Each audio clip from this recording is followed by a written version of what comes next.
Start your business day right. Morning Drive with Tim Elliott on Mira Business FM.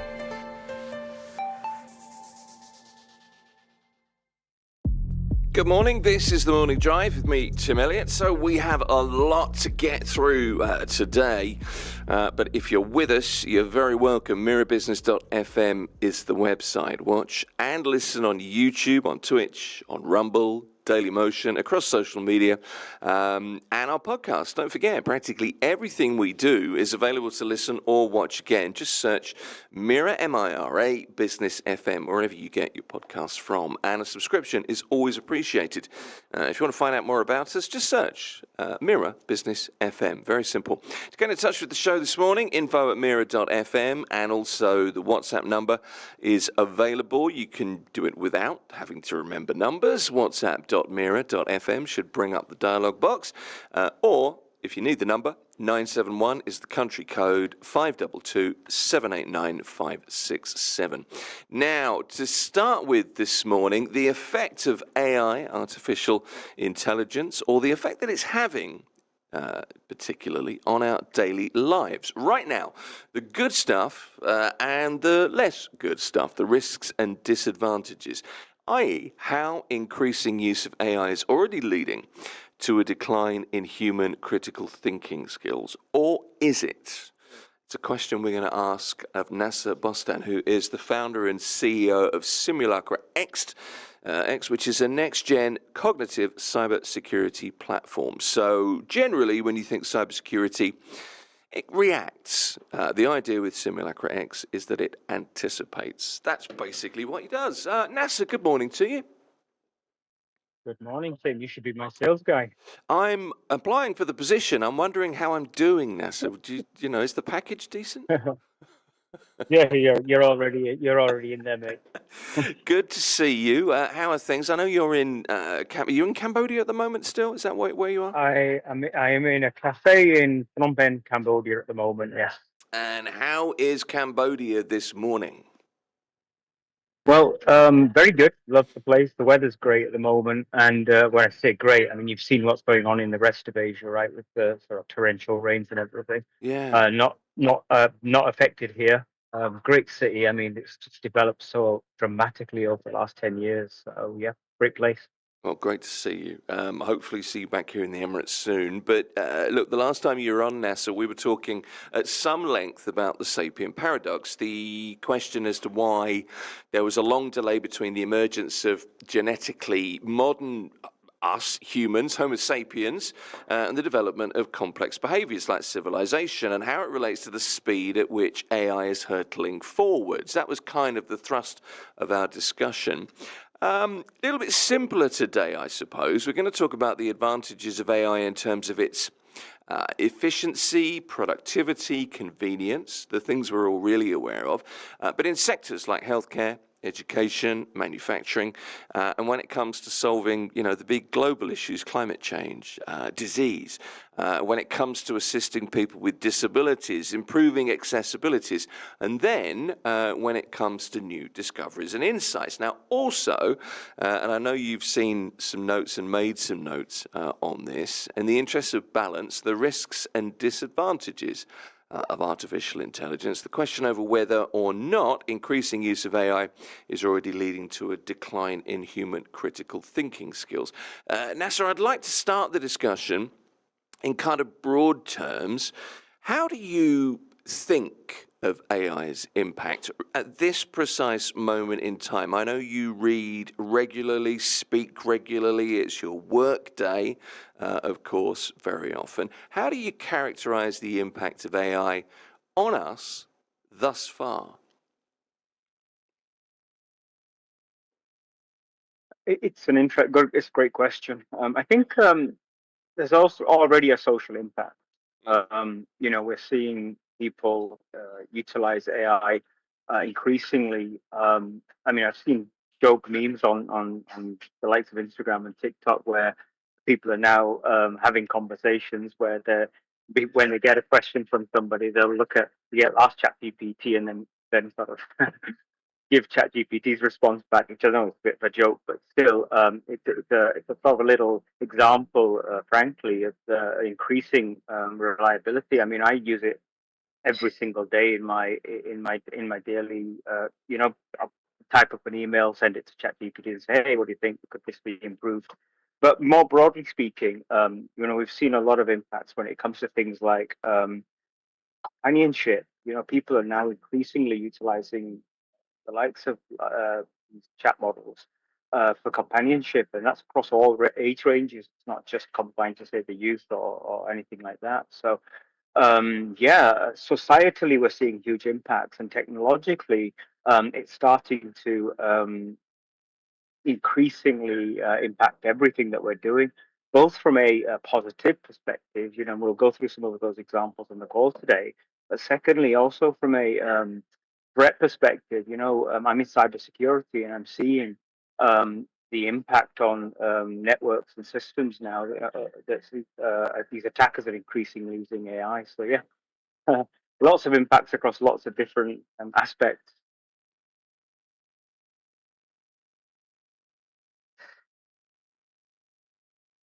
We lost you just at the end there, Nasser. But I mean, I take your point. Do you know what I found really interesting there was, and I'm starting to hear this more and more, is the idea of companionship, which ostensibly wasn't. I mean, I guess it's a positive kind of byproduct of the effect of AI at the moment. But the fact that you can sit and have conversations, whether you're an older person who might be lonely or a younger person at school. My wife's a teacher, and one of the kids in her class said the other day, I have conversations with ChatGPT, and I found it kind of staggering. But you're hearing it more and more.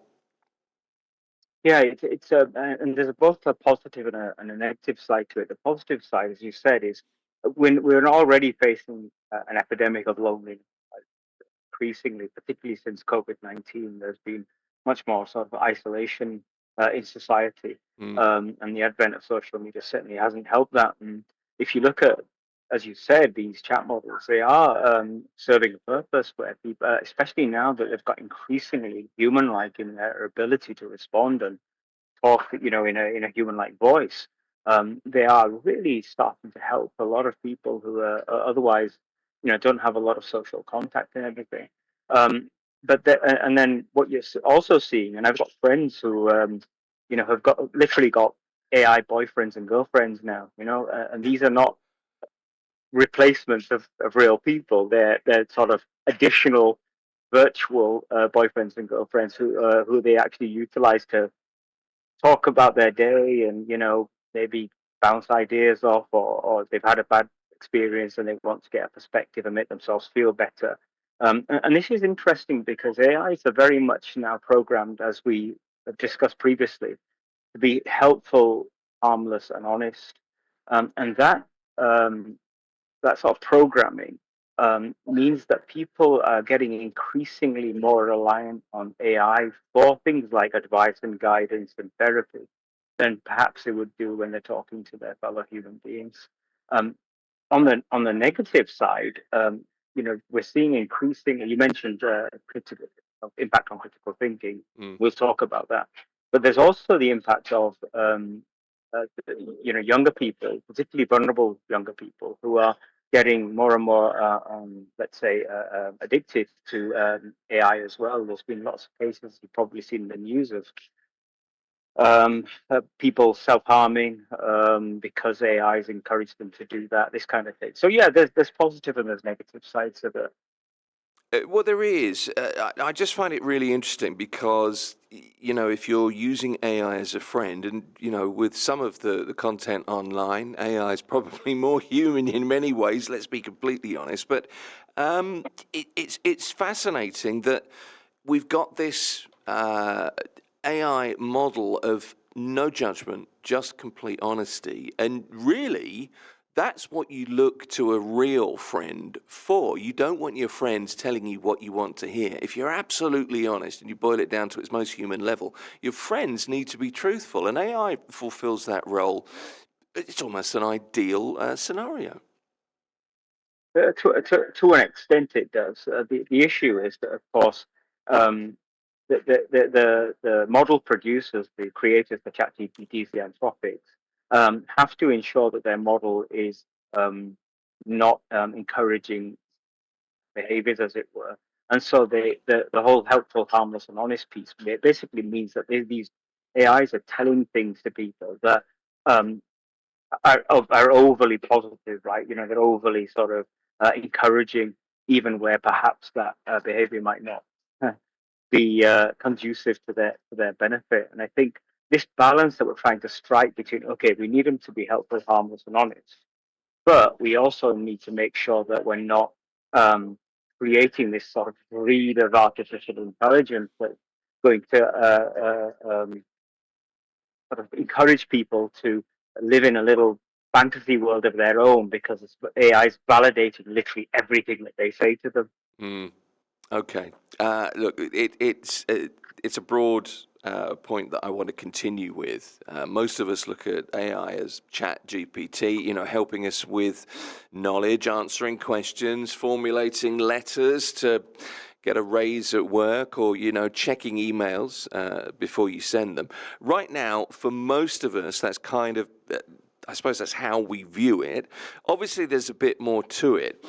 The point is that we're right at the start of something. We don't quite know where it's going to go. There is no real indication of that it's advancing, other than it's advancing, but it's so already embedded into how we live. Yeah, yeah. If we rewind back to sort of the birth of neural networks and the type of architecture that we're seeing in AI today, there were two directions that we could take. One was what we're seeing today, which is these generic large language models that trained on these vast amounts of internet data, and therefore generalists. And then there was the second part, which was expert systems. And these expert systems shared similar base architecture, neural networks and transformer-based architectures, but were fine-tuned to much more specific and targeted types of use cases. Now, all the attention today is on large language. Frankly, they're visible. They're the ones that we can interact with on a daily basis. But there are huge numbers and myriad of examples of AIs out there that are, very specialized and very focused on specific use cases. As I said, we can talk about a couple of them today. So I see it continuing in a direction where we will see large language models continue because they're very useful in a number of use cases. But there will be a refocus back onto these expert systems that are going to be very, very specialized in doing very specific use cases. Nasser, you're in the field. You are behind an AI startup. You mentioned at the start of this conversation that you use, I think it's ChatGPT to, check an email. Is there a better way you could have phrased something? But how else do you, as an AI guy, if you like, if I can, characterize you that way in inverted commas, how else do you use AI in your daily life? Where does it really help? For me, it's I try to use it in things like document creation in terms of, for example, let's say I have a supplier or client document that I need to create for whatever reason. Right. Or let's say I need to look at a design of a particular piece of software that we're going to be utilizing on the platform. AI is very, very, very good now. I mean, not perfect, but very good at what we call vibe coding, right? That is creating or writing code far, far quicker than human beings can. Now, again, it's not perfect because it does make mistakes. So, it requires a lot of validation from the programmer to make sure that the code is actually doing what it's supposed to do. But vibe coding has taken off big time, and you hear all these stories, don't you, about the fact that the first trillionaire could be some kid sat in a basement who's literally written a program using AI vibe coding. And so we definitely use that a lot on a daily basis, and it saves so much time for us. So that's a really big area. And then, as I said, I'd like to use it in a very sort of step-by-step process. So if I want to create a document, let's say this document is a business requirements document for something. Rather than just prompting it and saying, "Hey, write me a business requirements document for this," I'll go through this step-by-step process where I'll say, "Okay, this is what my objective. This is what I'm trying to do. Do you understand?" And it will come back and say, "Yes, I understand." I go, "Okay, my objective is I want you to do this, but we will do it in this sequence. Do you understand?" And it will come back and it will say, "Yes, I understand." And I find that if you take it through a very, very detailed step-by-step process, the outcomes that you achieve are way, way better than just sending generic single prompts to it. So yeah, I use it for coding. I use it for document creation. I use it for checking legal contracts. But as I said, you've got to have a basis of understanding of the subject that you're asking it to work with you on, to be able to validate that its responses are And that's proper responses. Yeah, and that's where AI really scores, isn't it? It's only as good as the data and the prompts that you feed it. And if you understand the topic, but you're using it as I don't know, as a guide, as an aid, I guess that's how we should all be using it. Unfortunately, so many of us don't. We expect it to do everything for us. We'll come to, whether it's, making us lazy, for want of a better phrase, a little bit later.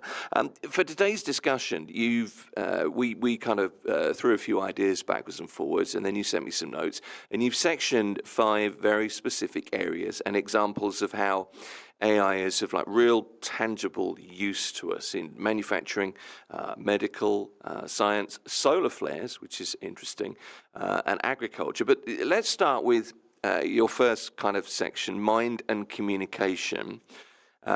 Question 1, you previously talked about humans being of a locked-in intelligence. Can you explain, just to start with, what you mean by that and how brain to speech AI might start to change that way? Yeah, for sure. On our previous discussion, when we talked about the sapient paradox, I spoke about the fact that we as humans have huge amounts of computing power, but that our bandwidth, i.e., our ability to communicate, is restricted to, how fast we can talk. Effectively, it's 150 words per minute that we can input and that we can output. In contrast to computers, which are, have far less computing power, but their bandwidth is exponentially higher than us. And so effectively, all of us are locked in intelligence. We are, our potential for analytic output based on our computing power is way higher than what, unfortunately, that we're able to achieve today. And so that's what I mean when I talk about locked in intelligence. And one of the really interesting developments that I've seen lately is what you just mentioned there. That's mind and communication. And there's a team that's built effectively a thought to speech AI. Now there are existing ones that do this, but they're all very much based on the person speaking the words in their mind, i.e., constructing the sentence, and then basically the AI being able to sort of produce that output. And these are very energy intensive, they're very inefficient and everything. And what this team wanted to do was, how can we build something where the subject is not having to actually physically construct the sentence in the mind, but just imagining saying something. So what they did was they took a number of individuals, 4 individuals actually with severe paralysis. And these individuals had already had previously electrodes implanted into the motor cortex part of their brain, which is what's involved in speech. They were asked to attempt to say like a list of words and sentences, say it in their minds, but also to just imagine saying them. And they found that the brain activity for both was very similar, but that the activation signals were generally weaker for imagined speech, right? So the team trained an AI model to recognize those sets of signals and be able to decode them using a database of 125,000 words. Critically, to ensure the privacy of people's thoughts, the team actually programmed the AI to be only allow itself to be unlocked if the subject thought of a password. And interestingly, it detected that password in 98% accuracy. It's really interesting.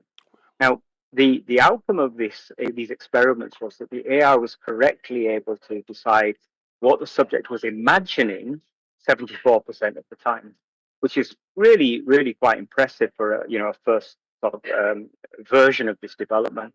I don't know, Tim, if you've heard of a guy called Jean-Dominique Bauby, who he passed away back in the 90s. He's the author of the book, The Diving Bell and the Butterfly. Now, he suffered a catastrophic stroke and in his brainstem, and he was almost completely paralyzed except his left eyelid. It's called locked-in syndrome, which is where I derived my locked-in intelligence from. He and his doctors kind of developed this system where they had like this ordered alphabet, and when they said a specific letter, he blinked his left eyelid to say that's the letter I want. And using this system, he actually wrote a book while he was paralyzed called The Diving Bell and the Butterfly. The diving bell, the butterfly being his consciousness, and the diving bell being this locked-in body that was not allowing him to talk anymore. And he actually wrote a book using this method, and it was a huge international bestseller. Really, really profound book. I've got a copy of it. I would highly recommend you read it.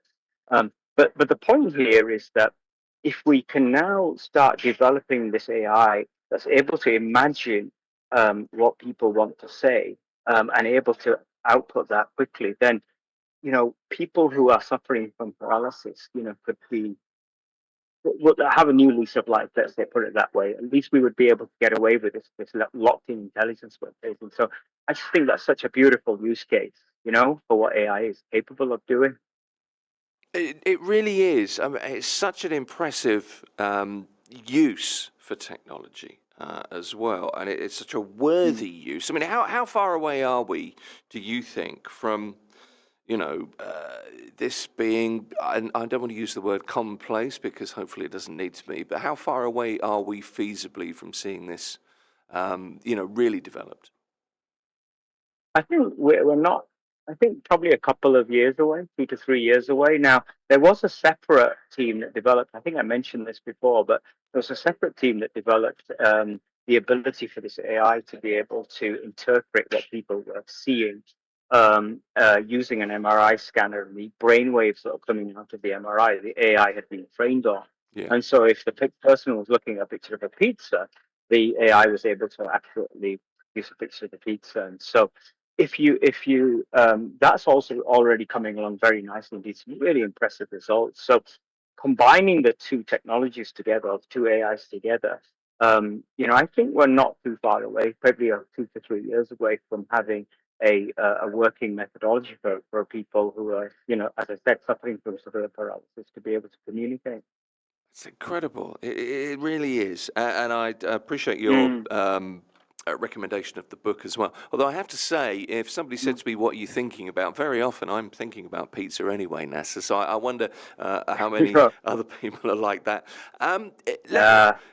Well, yeah. It's a special. But if it was doing me, it would be a donut usually, most likely. Well, we're all different, aren't we? Let's talk about the second kind of headline that you sent through, and this is predicting solar activity, which is what NASA is now using AI to do. Which sounds really impressive. Whenever you see that acronym NASA in conversation, I immediately jump to super intelligent scientists. But what does predicting solar flare activity mean to the likes of me and you? Well, this is such an interesting use case. And again, just to re-emphasize, this is the value of these expert systems that, are away from these generalist large language models. So basically what NASA have developed, that's not me, by the way, that's NASA, that's in the Space Agency. I wish it was me. They've developed an AI model trained on satellite imagery that they had utilized their solar dynamics observatory, which captures these ultra high definition images of the sun, like 13 different wavelengths. And they trained the AI on, I think 9 years worth of this information.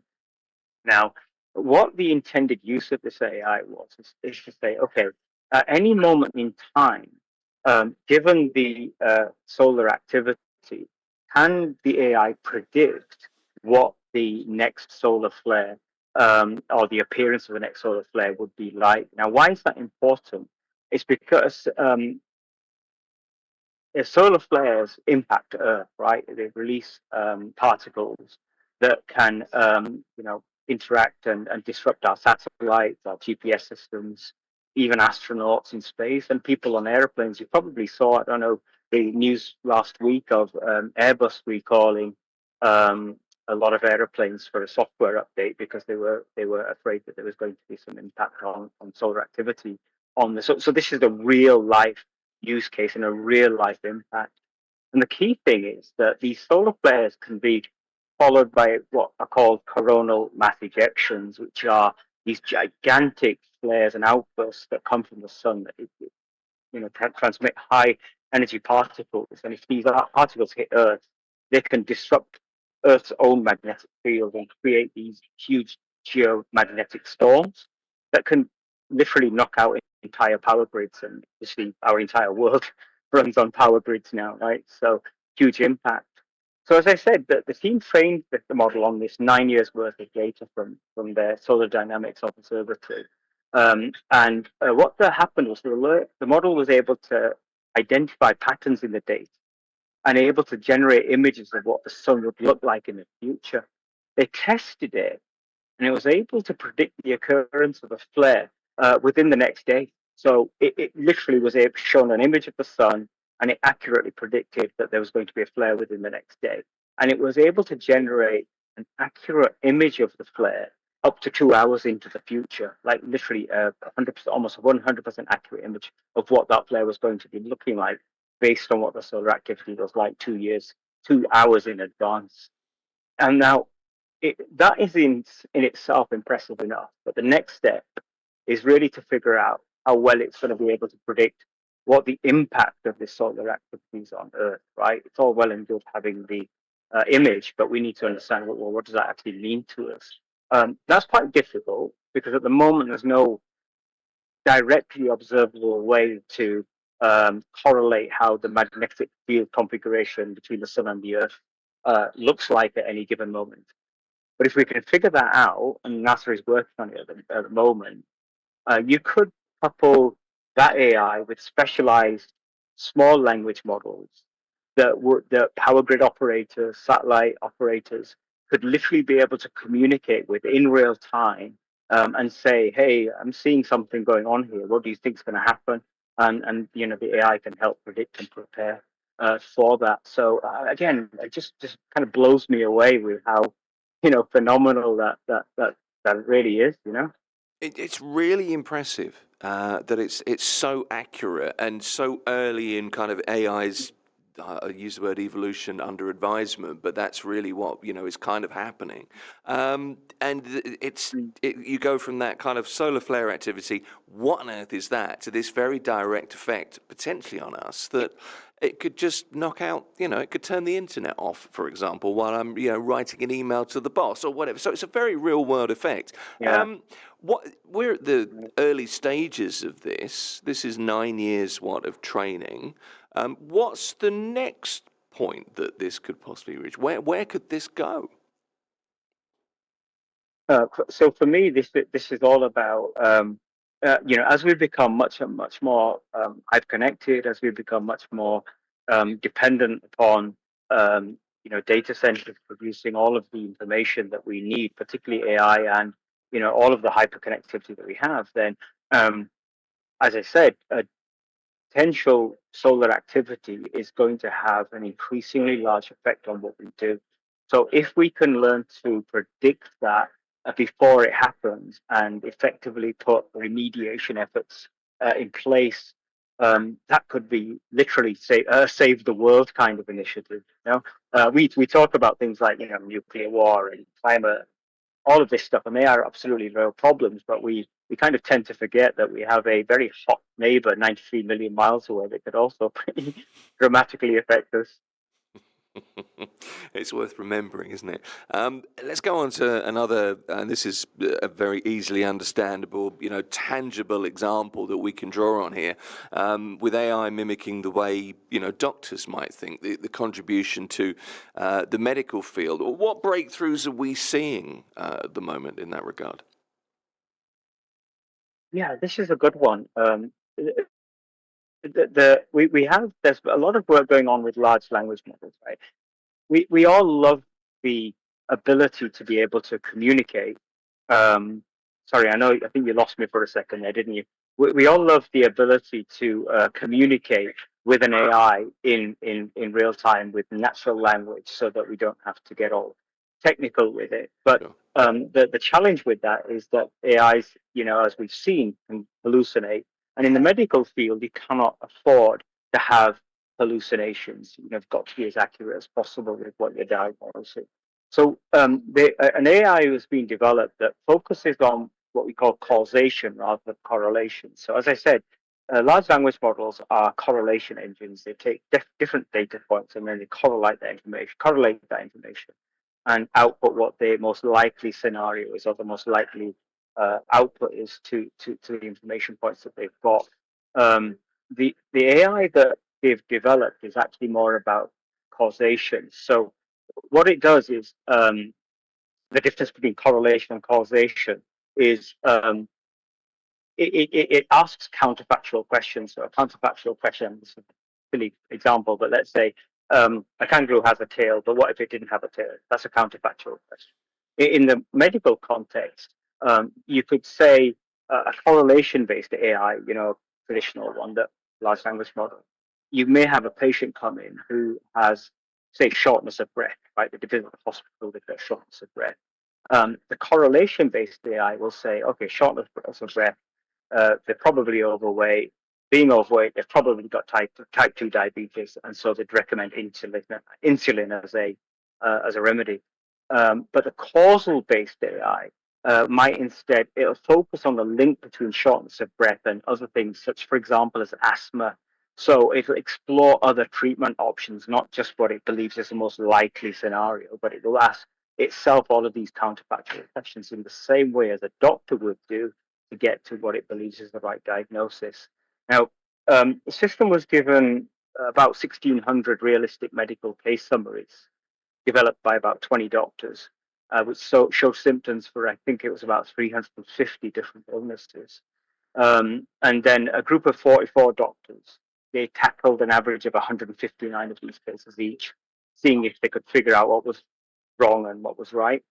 The doctors, diagnosed the cases correctly in 71.4% of the time. And the older correlation-based AI was slightly better at 72.5% of the time. The causative AI was correct of nearly 80% of the time, so a substantial increase in its accuracy, diagnosis accuracy.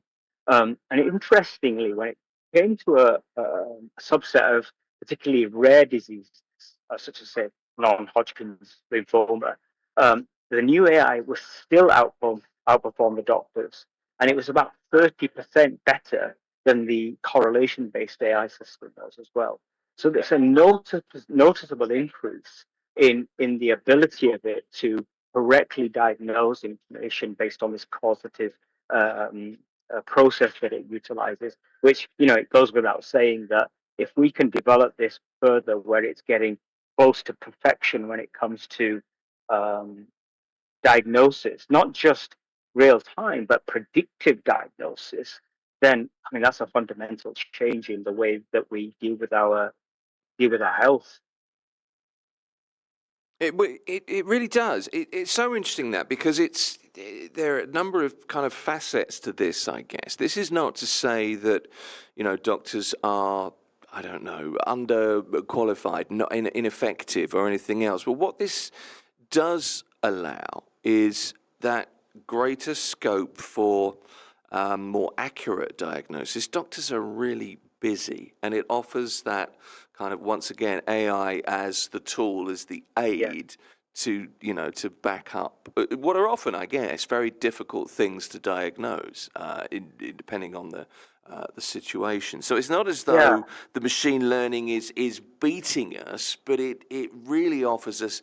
You're never going to get 100%, are you? But the AI doesn't have the patient necessarily in front of them the way the doctor does. But it's such a boon. Yeah, you're 100% right. Yeah, no, you're 100%. Sorry, Tim, to interrupt. You're very right. And on top of being busy, the medical field, as we know, is kind of like the legal field, or probably even more complicated. It changes every single day, so doctors have to continually keep on top of new diagnoses, new breakthroughs, new medicines, new treatments, this kind of thing. And it's an almost impossible task, frankly. You know? And so, to your point, are able to do, particularly if we can keep it updated in real time with all of the kind of information that's being continually released in the medical field, then that's a really, really compelling proposition. It really is. It's so interesting that, as humans, we, if you feel sick, it's like, oh, you go to the doctor will tell you. But it's not actually as easy as that. But we expect our doctors to be kind of all-knowing and to be able to pinpoint just by, saying hello. And, but with this kind of AI backdrop, I suppose, things could get even better, hopefully. Let's move on to another topic. Yeah, and sorry, no, go on, Nasser. Go on. Sorry, Tim. On you go. I was just going to say a final word on that topic was that this again goes back to that whole point I made around our computing power versus our ability to output analytics, and that's a clear and classic case for the doctors in that they've got all of this knowledge in their brains, but accessing that information in real time and being able to correlate that information in real time and being able to output the analysis of that, is something that's extremely difficult. They do a fantastically brilliant job, based on the limitations that we have in terms of our bandwidth. And so if this AI can augment that, and that's, for me, it's just a positive. Far more eloquently put than I could imagine there, and I could do, I have to say. Good for you. Look, AI in agriculture. This is an interesting topic, but, obviously, farming, super important. Agriculture, super important. Wherever you go in the world, that doesn't need to be said. But AI is accelerating crop design dramatically. What are the most exciting real-world results so far, Nasser?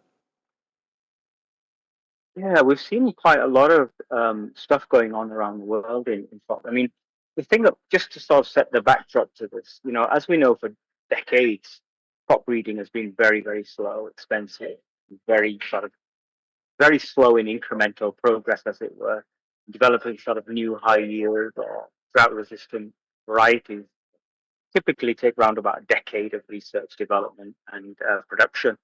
And of course, climate change has been moving very fast. So as climate change happens, our existing crops are becoming, less and less effective, changing climate. So we've got to somehow figure out a way of how we keep up with that. I mean, there's obviously the argument we need to stop climate change, but let's assume that that's going to continue.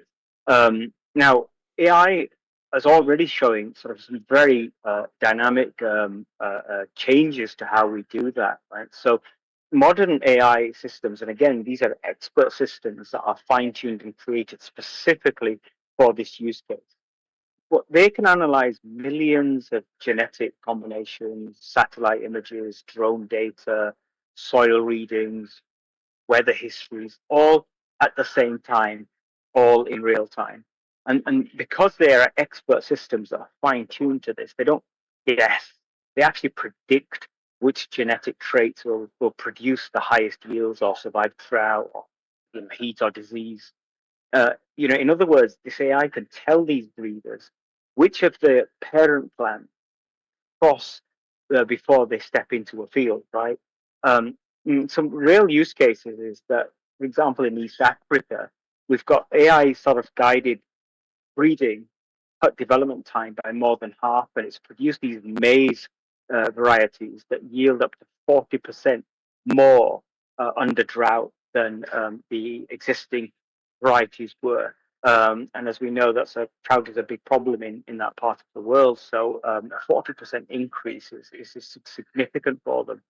And in the US, where AI was used to discover this new soybean lines that perform better in heat and sort of variable rainfall, again, trials that had been taken years in the field are now being able to be done through AI far quicker than what we traditionally saw.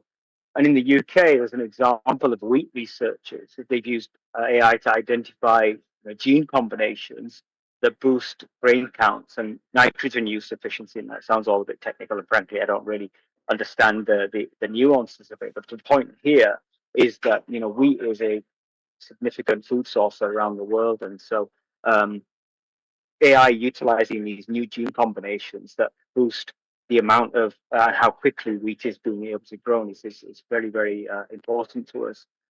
And finally, Asia, we've got AI-assisted rice breeding going on now, right? And these new variations of rice are delivering higher yields alongside, and this is really important, resistance to these major diseases that you tend to see in that part of the world.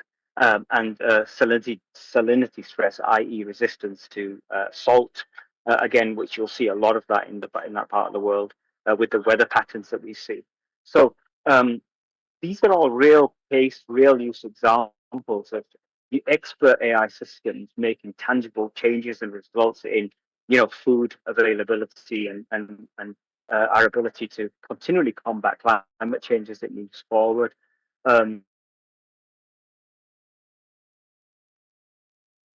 Shift agriculture into this kind of data-driven science where these virtual experiments before planting a single seed, and you can see this sort of new era of effectively digital twins of plants being created to simulate their entire life cycle, and then being able to optimize each part of that life cycle to create the perfect plant, basically.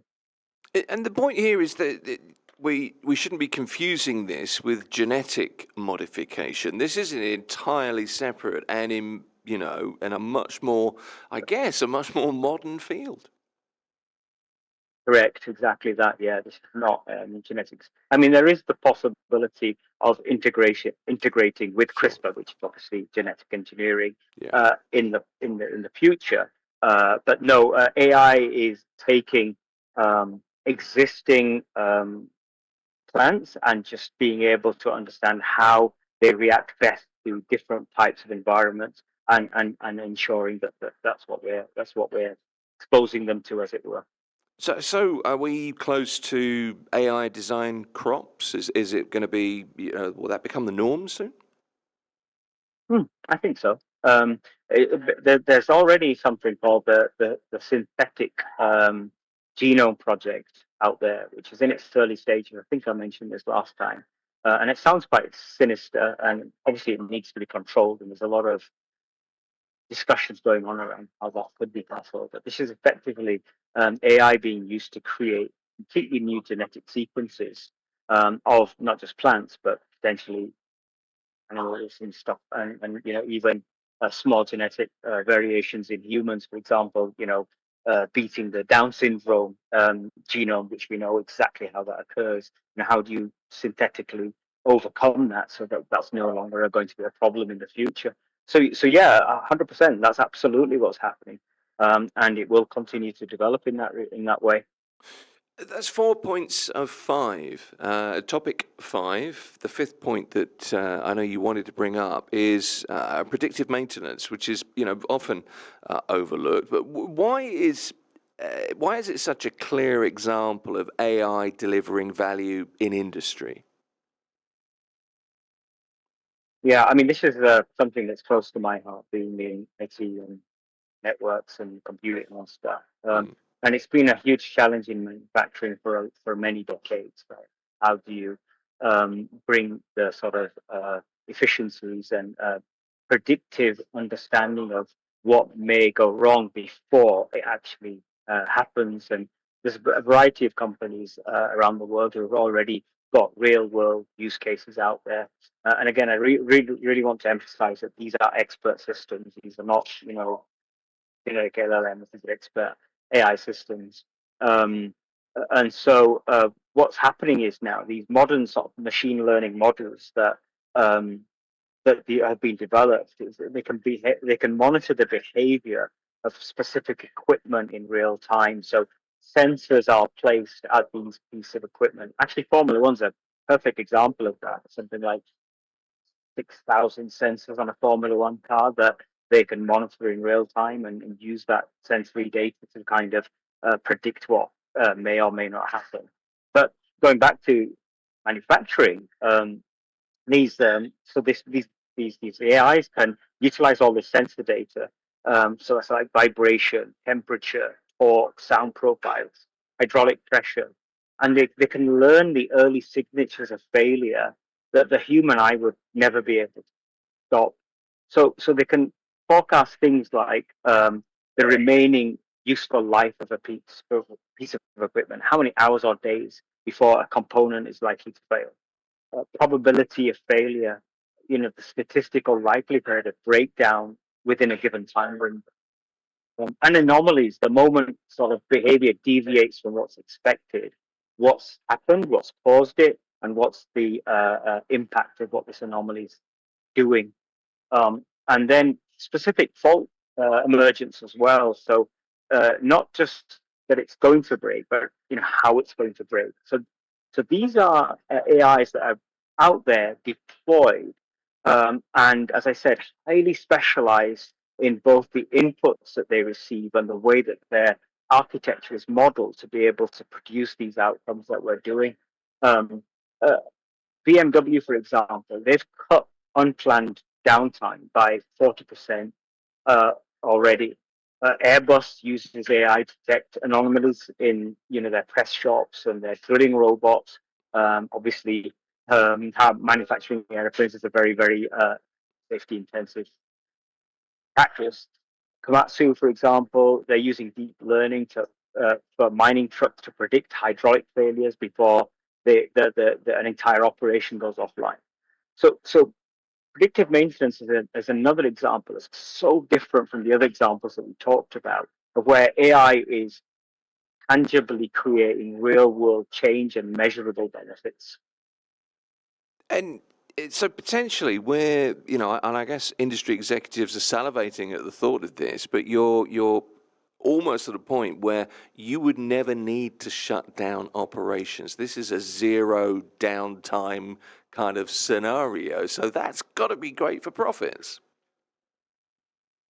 For sure. And if you look at China, they already have what they call dark factories. These are literally completely robot-driven, AI-driven factories that have zero human personnel on site, and they call them dark because therefore they don't need lighting and all that kind of stuff, right?